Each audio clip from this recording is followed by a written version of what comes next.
வைஷ்ணவிக்கா ஒரு பேட்டி கொடுத்துருக்காங்க. அந்த பேட்டியை பார்த்துட்டு நான் வைஷ்ணவி கவுண்டம்பாளையம் பகுதியிலேருந்து தாவேக்கால ஒரு வருட காலமாக பயணம் பண்ணிட்டு இருந்தேன். தாவேக்காவை பொறுத்த வரைக்கும் தாவேக்கா யூத் இன் பாலிடிக்ஸை ப்ரொமோட் பண்ணுவாங்க அப்படிங்கிறதுக்காக தான் என்ன மாதிரி நிறைய இளைஞர்களும் இளம் பெண்களும் சேர்ந்தோம். ஆனால் அது திருப்தி தான் எங்களுக்கு மிச்சம். யூத் இன் பாலிடிக்ஸ் அப்படிங்கிறத சுத்தமாக அவங்க ப்ரமோட் பண்ணுறது கிடையாது.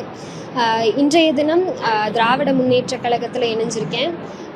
மாண்புமிகு மேற்கு மண்டல தளபதி திரு செந்தில் பாலாஜி அண்ணா தலைமையில் இணைஞ்சிருக்கேன். தாவேக்காவை பொறுத்த வரைக்கும் தாவேக்கா இன்னொரு ஸ்க்ரீன் ஆஃப் பிஜேபி அப்படிங்கிறது தான் உண்மை.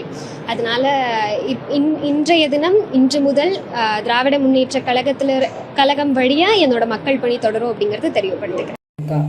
டிவிக்கு விலகி இப்போ திமுக இணைஞ்சிருக்காங்க. அங்கே போய் ஒரு பேட்டி கொடுத்துருக்காங்க. டிவிக்கில் உரிய அங்கீகாரம் கொடுக்கல, அதனால் அந்த கட்சியிலேருந்து நான் பதவி கொடுக்கல, விலகிட்டு டிவி பேட்டி கொடுத்துருக்காங்க. பேட்டி கொடுத்துரும் இல்லாமல் யங்ஸ்டர்லாம் எங்கள் பக்கம்தான் இருக்கிறாங்க. அதே போல் டிவிக்கு மறைமுக கூட்டணி பிஜேபின்ட்டு போகிற போக்கில் ஒரு ரீல் சுற்றிட்டு போயிருக்காங்க.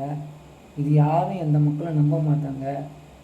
திமுகவும் நம்ப மாட்டாங்க, பிஜேபியும் நம்ப மாட்டாங்க, அதிமுக நம்ப மாட்டாங்க. மக்கள் நம்புகிற ஒரே கட்சி டிவிக்கே தான்.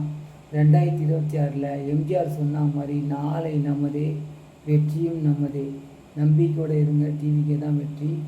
ஒவ்வொரு தொண்டனும் அந்த இடத்துல நின்று ஜெயிச்சு அவன் சட்டசபையில் போய் உக்காஞ்சி பேசுவான். விஜய் தலைமையில் ஆட்சி நடக்கும், நம்ம ஆட்சி தான், டிவிக்கு ஆட்சி தான், வெற்றி நிச்சயம்.